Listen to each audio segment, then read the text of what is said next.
Propose un deuxième exercice pour travailler l'autre partie de la carte mentale, c'est-à-dire réfléchir sur la notion de sup sans passer par les tableaux de variation. Alors voici l'énoncé.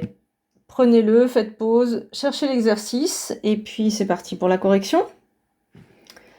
Alors, comme d'habitude, montrer que Fn admet une borne supérieure, c'est pour tout n, donc il va falloir figer n. Ici, regardez bien la différence avec l'autre exo, on est sur R+, c'est pas un segment.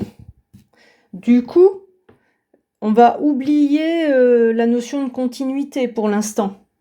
On va plutôt revenir au fait que sup Fn, c'est le sup de l'ensemble des Fn de x.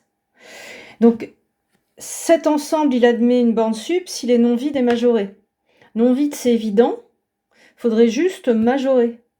Or, majorer cet ensemble, ça peut se faire en commençant par majorer Fn par une fonction peut-être plus simple, parce qu'en fait ici, la deuxième raison qui nous pousse à ne pas faire un tableau de variation, c'est que les sinus, c'est pénible, le signe change tout le temps, c'est affreux.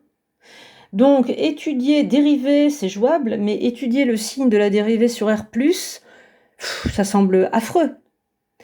Donc, on ne va pas se taper une étude de variation, on va essayer de prendre la partie haute de la carte mentale et de ruser. Donc, avec sinus, en analyse, vous avez vu qu'il y a quand même une majoration hyper usuelle, c'est que le sinus, il est toujours entre -1 et 1. Donc, ça semble naturel de s'orienter vers ça. Donc, ben là, voilà, j'ai figé n, comme d'habitude, c'est la moindre des choses. Et puis, mon sinus, il est entre -1 et 1. Je fais gaffe, je me relis. Qu'est-ce que je n'ai pas fait ici? Je n'ai pas déclaré les x. Je n'ai pas dit que je m'intéressais à la variable x sur R+. Il faut absolument le mettre. Sur R+. Donc je précise ici, même si ça serait vrai sur R, que je m'intéresse au x de R+. Et donc, toujours sur R+, quand je multiplie cette inégalité, en fait c'est la partie droite qui m'intéresse, je récupère exponentielle moins nx, c'est-à-dire mon fn de x, plus petit qu'une fonction extrêmement simple, exponentielle moins nx. Et j'ai bien précisé la positivité qui conserve l'ordre de comparaison. Et exponentielle moins nx, je l'ai baptisée Gn vite fait, ça se voit qu'elle est décroissante, c'est la composée d'exponentielle avec la fonction affine moins nx qui est décroissante. Donc composée croissant-décroissant, ça fait décroissant. Donc on récupère très vite ces variations. Et du coup, là, vous voyez, à ce stade, vous avez majoré fn de x par une autre fonction. Majorer par une fonction, ça ne veut pas dire majorer. Il suffit que la fonction droite, elle, ne soit pas majorée, et voilà. Donc, il y a un complément là du nom. J'ai majoré la fonction par une autre fonction, je n'ai pas majoré tout court.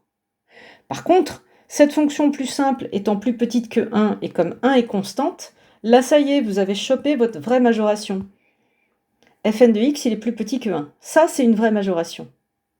Et donc, vous pouvez conclure. La fonction fn, elle est majorée par 1 sur R+.